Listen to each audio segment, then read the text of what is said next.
गोलू और मोलू और फुसफुसाते जंगल का रहस्य। एक सुनहरी सुबह गोलू, एक छोटा प्यारा लड़का जिसकी गोल गोल गाल और चमचमाती बड़ी आंखें थी, अपने पसंदीदा बड़े पेड़ के पास खेल रहा था। उसके साथ था उसका सबसे अच्छा दोस्त मोलू, एक शरारती मुलायम बंदर जो हमेशा अपनी छोटी पीली स्कार्फ पहनता था। वे तितलियों का पीछा कर रहे थे। तभी जंगल में एक रहस्यमयी फुसफुसाहट गूंज उठी। गोलू, मोलू, मुझे ढूंढो। मोलू घबराकर गोलू की टांग से चिपक गया। क्या इस पेड़ ने अभी हमारा नाम लिया? हमें माफी मांगनी चाहिए। गोलू उत्सुकता से मुस्कुराया। मुझे लगता है कोई हमें कुछ बताना चाहता है। चलो देखते हैं, मोलू ने। या हम यहाँ खड़े रह सकते हैं और दिखावा कर सकते हैं कि हमने कुछ नहीं सुना। लेकिन गोलू पहले ही आगे बढ़ चुका था, जिससे मोलू के पास उसे फॉलो करने के अलावा कोई चारा नहीं था। जैसे ही वे जंगल में आगे बढ़े, गोलू ने कुछ अजीब देखा। लताओं ने तीर का आकार बना लिया था। यह जरूर कोई संकेत होगा। गोलू ने अपनी छोटी पीठ पर लटकते बैग को समायोजित करते हुए कहा। मोलू, जो गोलू के कंधे से चिपका था, चुंचलाया। या शायद ये लताएं चीजों की ओर इशारा करना पसंद करती हैं। अचानक एक बेल मोलू की पूंछ से टकराई। आह, सांप! मोलू चीख पड़ा, गोलू के सिर पर कूदते हुए और उसकी बड़ी आंखों को ढकते हुए। गोलू हंस पड़ा। आराम से मोलू, ये बस एक बेल है। लेकिन उनके पीछे अंधेरे में चमकती आंखें उनकी हर हरकत पर नजर गड़ाए थीं। जल्द ही वे अजीब नक्काशी वाले एक बड़े पत्थर पर पहुंचे।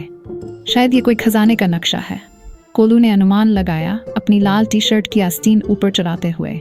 थका हुआ मोलू पर या शायद यह आराम करने के लिए एक बेहतरीन जगह है। तभी एक भारी आवाज गूंजी। कौन मुझ पर बैठने की हिम्मत कर रहा है? मोलू चीख पड़ा और गोलू के सिर पर चढ़ गया। ये पत्थर बोल सकता है? गोलू, हमें जंगल छोड़ देना चाहिए, अभी के अभी। गोलू ध्यान से लिखने लगा और हंस पड़ा। मोलू, ये पत्थर नहीं बोल रहा, बल्कि उसके पीछे बैठा तोता है। एक बुद्धिमान बूढ़ा तोता पत्थर पर आकर बैठा। तुम जवाब चाहते हो?